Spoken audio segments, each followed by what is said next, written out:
And Dimakazo, I want us to begin with the motivation that Eskom has presented to the court on why it deserves a steeper increase.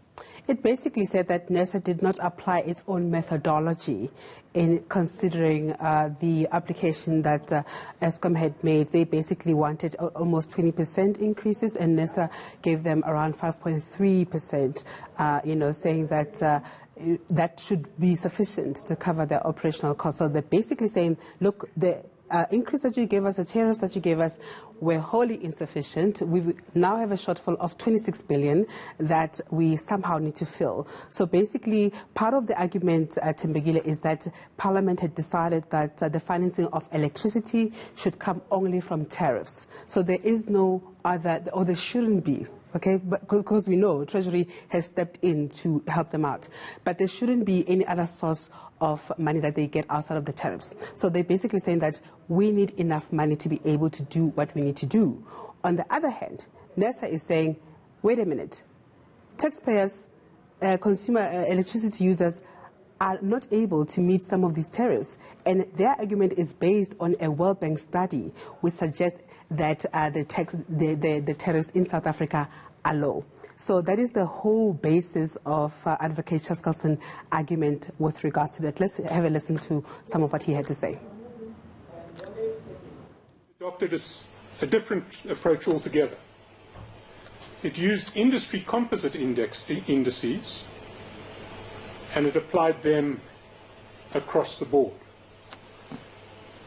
But the Rule 53 record itself provides no evidence of the mining producer price index and the transport consumer price index relied upon by Nersa for each year. Bearing in mind that MYPDM says you've got to use the indices in the contracts. How Nersa, so it doesn't show which ones they chose, which clearly weren't in the contracts. They seem to be industry-wide. How they derive their composite indices from these indices, and how it derived the benchmark prices per contract type on the basis of this composite index, because it didn't do the benchmarked exercise that it was supposed to do. So, Dimakazo, should this tariff increase be granted to Eskom, what is the impact on consumers? Do we know how much we're likely to pay? Here's the interesting thing, Tembegile. This is a very technical debate and court case. So with the first part that we heard, what the other part of this tariff increases cases that we heard in earlier this month, Advocate Chaskalson said the consumer is irrelevant at this stage. So at this point, they don't really care about the impact on us, whether we are able to meet whatever tariffs that are there, and Nersa is trying to, take care of us and protect us. They're basically saying, listen, here's what Parliament said, and we have to stick to this. And if consumers are constrained, that's Parliament's problem, not our problem.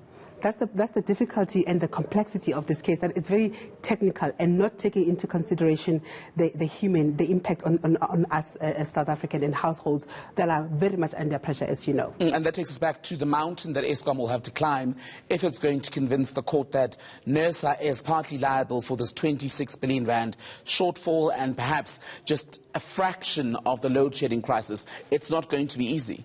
It's not, because, this is part of what the judge said, saying that even if, he said, I accept the argument that the gap has to be closed, right? But the inefficiencies, the mismanagement at Eskom, how is that contributing to the crisis that Eskom has? Eskom's argument is that that's only 5% of our problems. But let's hear what the judge had to say.